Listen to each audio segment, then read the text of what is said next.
I've never been good at saying no to Logan. That's probably how I ended up shivering in a tent at 2 a.m, somewhere in the White Mountains, questioning every decision that led me to this moment. We'd been friends since sophomore year of college, bonded over a mutual hatred of our statistics professor and a shared love of terrible action movies. But lately something had shifted. Or maybe it had always been there, and I was just too scared to look at it directly. The camping trip was his idea. Spring break, he said, and everyone else was going to Cancun or Miami, getting drunk on beaches we couldn't afford. We should do something different, he said. Something memorable. I agreed, because I always agreed when Logan suggested things, his enthusiasm infectious, his smile making it impossible to imagine saying no. So we borrowed gear from his roommate, threw our bags in his beat-up Honda, and drove 4 hours north into the mountains. The first day was perfect. Crisp air, the kind that makes your lungs feel clean. We hiked to the campsite, Logan leading the way with that confident stride of his, occasionally turning back to make sure I was keeping up. He had this habit of pushing his dark hair out of his eyes when he was concentrating, and I found myself watching for it, counting the times he did it. 12 times during the hike. I know because I was paying attention to things I shouldn't have been paying attention to. Setting up camp took longer than expected. Neither of us were exactly outdoorsmen. Logan struggled with the tent poles while I attempted to decipher the instructions, both of us laughing as the whole structure collapsed twice. His laugh did something to me. Always had. It was unguarded and genuine, the kind of laugh that made you want to keep making jokes just to hear it again. We finally got the tent up as the sun started setting, painting the sky in shades of orange and pink that seemed almost too beautiful to be real. Logan stood next to me, close enough that our shoulders touched, both of us just watching. Neither of us moved away. That touch, casual and probably meaningless to him, sent electricity through my entire body. I wondered if he felt it too, but I didn't dare ask. Some questions feel too dangerous to voice. Dinner was dehydrated camping food that tasted like cardboard, but we ate it anyway, joking about how this was definitely not the spring break our classmates were having. Logan told me about this girl in his econ class who kept asking him out, and I felt something ugly twist in my chest. Jealousy, though I couldn't admit that's what it was. I made some non-committal sound and changed the subject, asking about his plans after graduation. He got quiet then, staring into our small campfire. I don't know, he said. Sometimes I feel like I'm supposed to want things I don't actually want. Like there's this script everyone follows, and I'm just pretending to read the lines. His voice was soft, vulnerable in a way I'd rarely heard. I wanted to ask what he meant, but the moment felt fragile, like pushing too hard would shatter something. We stayed up late, talking about everything and nothing. The temperature dropped faster than I expected. Mountain nights are cold in ways that city cold never is, seeping into your bones. When we finally crawled into the tent, I could see my breath in the beam of Logan's flashlight. We each had our own sleeping bag, but mine was apparently rated for summer camping, not spring mountain nights. I zipped it up as tight as it would go and tried not to shiver too obviously. "You're freezing," Logan said. It wasn't a question. I could hear him moving in the darkness, the rustle of his sleeping bag. Then his flashlight clicked on, and I saw him sitting up, looking at me with this expression I couldn't quite read. "What are you doing?" I asked, watching as he unzipped his sleeping bag completely, laying it flat. Then he reached for mine. "Here," he said. "Give me yours. We can zip them together. It's warmer that way, body heat and all that." My heart was suddenly beating so hard I was sure he could hear it. "It's fine," I managed to say. "I'm okay." But my teeth were chattering, betraying me. Logan just gave me this look, patient and a little amused, and unzipped my sleeping bag despite my protests. His fingers brushed against mine as he worked the zippers, and I stopped breathing for a moment. "Don't be stubborn," he said. "It's practical. People do this all the time when camping. It's just body heat." The way he said it, so matter-of-fact, made me wonder if he was trying to convince me or himself.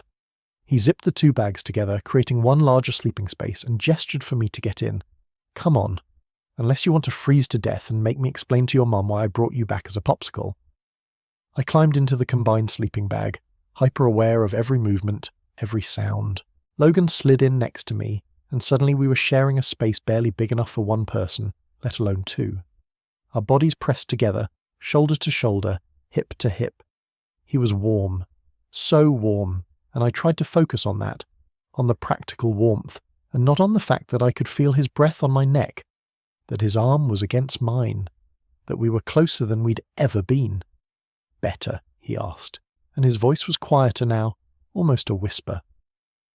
The tent felt smaller in the darkness, intimate in a way that made my chest tight.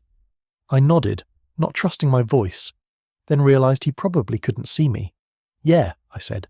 "Better, thanks." We lay there in silence for a while, and I tried to keep my breathing steady, tried to relax, but every nerve in my body was aware of him. The way he smelled like campfire smoke and his cedar soap, the rhythm of his breathing, the warmth of his body against mine.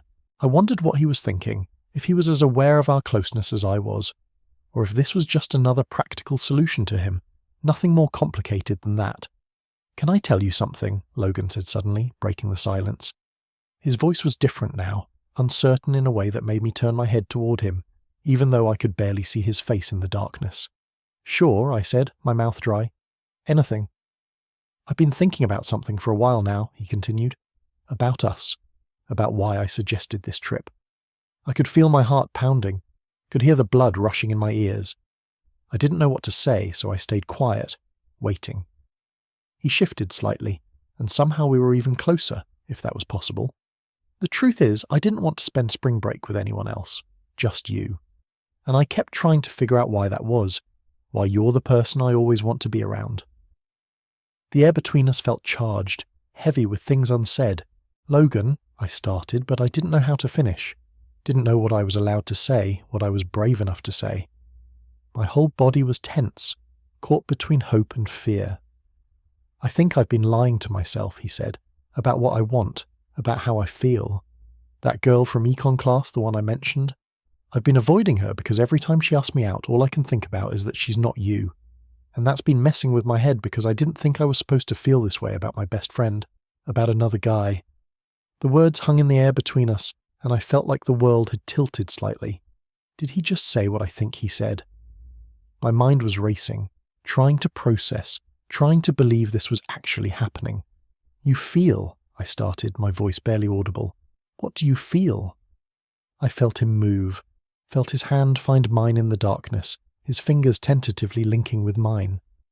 "This," he said simply. "I feel this. And I know it's probably going to complicate everything, and maybe you don't feel the same way, but I couldn't keep pretending anymore. I couldn't spend another night lying awake wondering what it would be like to just be honest." My throat was tight, emotions I'd been pushing down for months suddenly rushing to the surface. "I do," I said, squeezing his hand. "Feel the same way. I've been feeling this way for so long I can't even remember when it started. Maybe it was always there. I was just too scared to admit it, even to myself." Logan let out a breath, and I could hear the relief in it. "Really?" he asked, and there was something vulnerable and hopeful in that single word that made my chest ache. I turned toward him, our faces inches apart in the darkness. "Really?" I confirmed. "Why do you think I said yes to this trip?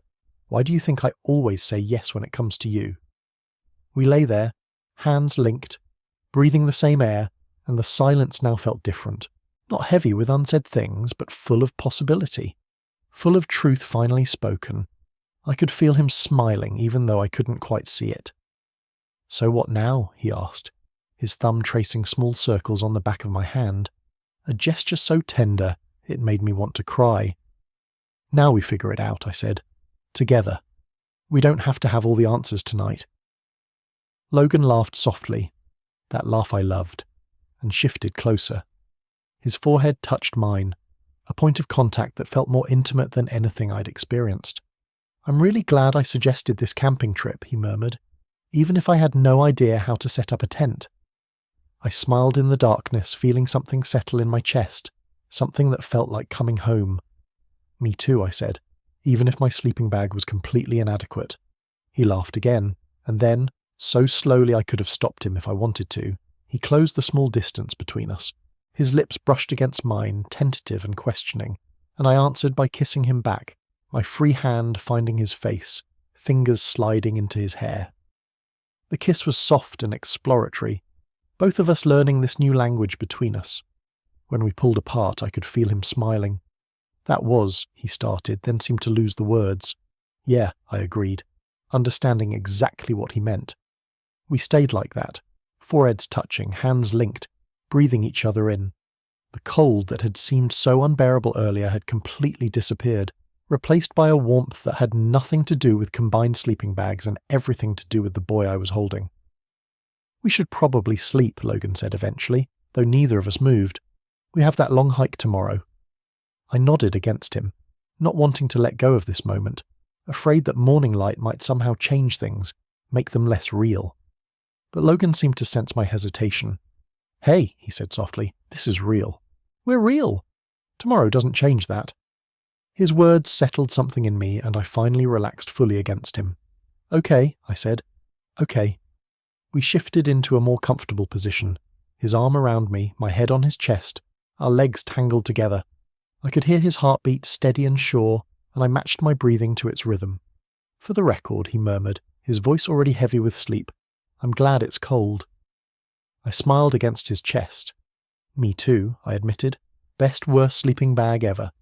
He laughed, the sound rumbling through his chest, and pressed a kiss to the top of my head. "Good night," he said. "Good night," I replied, and for the first time in months, maybe years, I felt completely at peace. I woke up to sunlight filtering through the tent fabric, warm and golden. Logan was still asleep, his face peaceful and younger in the morning light. I took a moment just to look at him, to let the reality of last night settle over me. This was real. We were real. His eyes opened slowly, focusing on me, and he smiled. "Hey," he said, his voice rough with sleep. "Hey yourself," I replied. He pulled me closer, kissing me properly this time, morning breath and all, and I laughed against his lips. "We should probably get up," I said, not moving.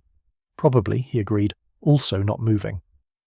We lay there for another few minutes, neither of us willing to break the spell of this moment. Finally, Logan sighed and sat up, running his hands through his hair, and I counted it. Once. The first time of the day. I knew I'd be counting for the rest of this trip, for the rest of however long this thing between us lasted, and the thought made me unreasonably happy. We packed up camp slowly, bumping into each other more than necessary, finding excuses to touch.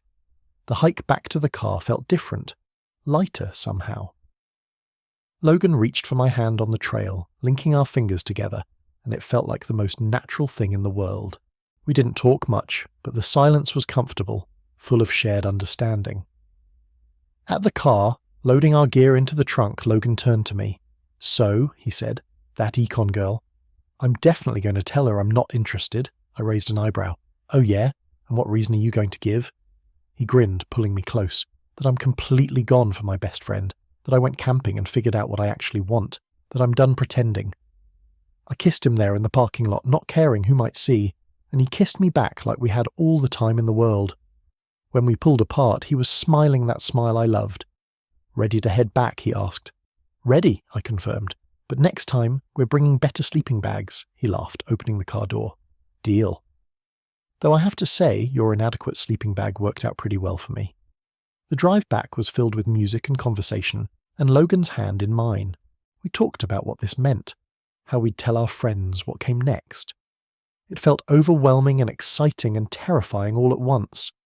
But with Logan beside me, it also felt right. Like we'd been heading toward this moment all along, and finally, we'd both been brave enough to meet it.